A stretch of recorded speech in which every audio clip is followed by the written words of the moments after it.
नमस्कार दोस्तों, मैं आपका अपना संत विजेंद्रानंद दास फिर हाजिर हूँ एक और जानकारी लेकर के।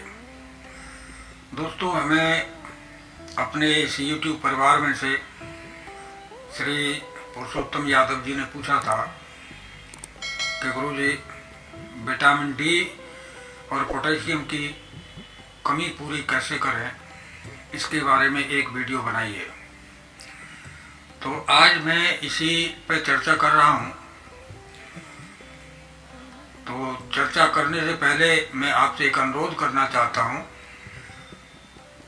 कि मैं आपके लिए जो वीडियो बनाता हूँ आपके स्वास्थ्य के लिए बनाता हूँ।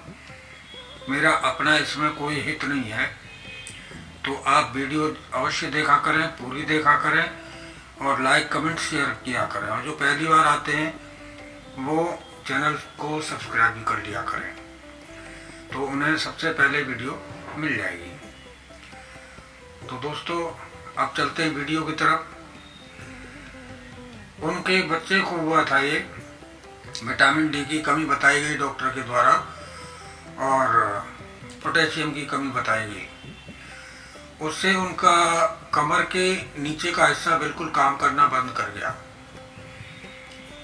यानी विटामिन डी और पोटेशियम की कमी से हमारा ब्लड प्रेशर नियंत्रण रहता है।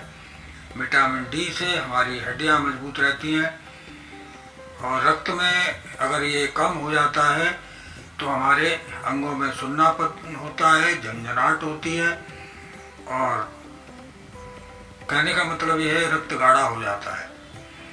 इसके लिए हमें पोटेशियम और विटामिन डी की बहुत आवश्यकता है। तो इसको हम प्राकृतिक तरीके से कैसे पूरा कर सकते हैं, आज यही जान लेते हैं। इसके लिए आप वीडियो पूरा जरूर देखें। देखिए, दवा एक इमरजेंसी के लिए बनाई गई है। हम हर बात पे जो दवा खाते हैं वो हमारे लिए बिल्कुल अच्छा नहीं है, क्योंकि वो एक रोग को तो दबाने में सहायता करती है, लेकिन वो नए कई रोग हमारे शरीर के अंदर तैयार कर देती है।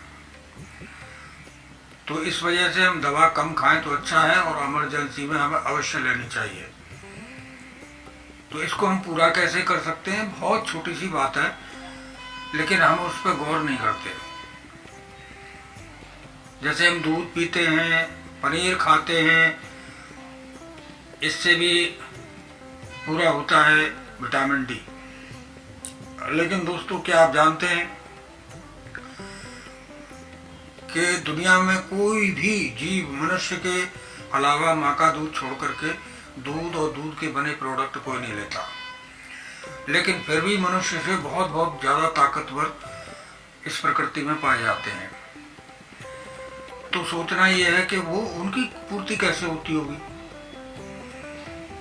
तो मैं मनुष्य के लिए एक आज छोटी सी चीज बता देता हूँ कि एक फलों में होता है संतरा। अगर हम एक संतरा रोज खाते हैं तो हमारे विटामिन डी की पूर्ति हो जाती है। पोटेशियम भी मिलता है उसमें और विटामिन भी मिलते हैं उसमें।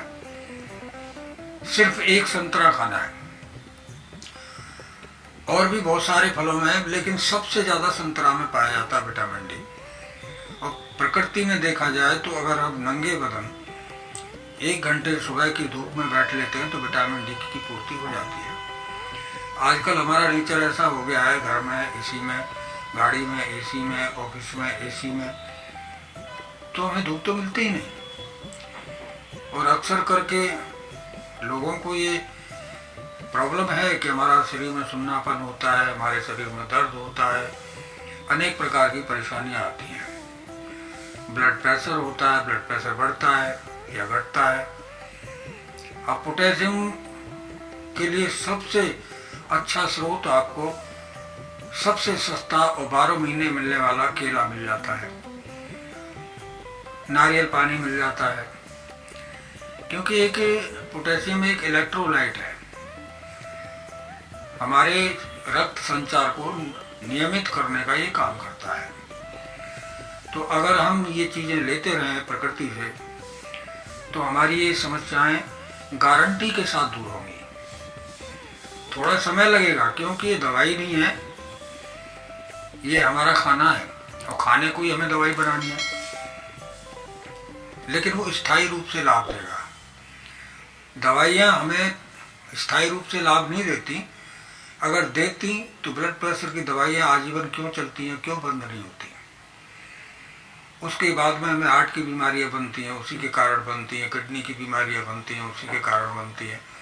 जानते हम सब हैं लेकिन मानते नहीं हैं। हमें मौत से बहुत डर लगता है। जो चीज़ अटल सत्य है उससे डरना क्या, और जिस दिन उससे डरना छोड़ दोगे और अपने परमात्मा की प्रकृति पे भरोसा करना सीख जाओगे, उस दिन ये बीमारियां ऑटोमेटिकली ठीक होना शुरू हो जाएंगी। तो आज के लिए बस इतना ही। आगे फिर मिलते हैं किसी दूसरे विषय पर। आपका भी अगर कोई प्रश्न है तो आप अवश्य भेजिए, हम वीडियो के माध्यम से आपको जरूर विचार रखेंगे। नमस्कार, धन्यवाद।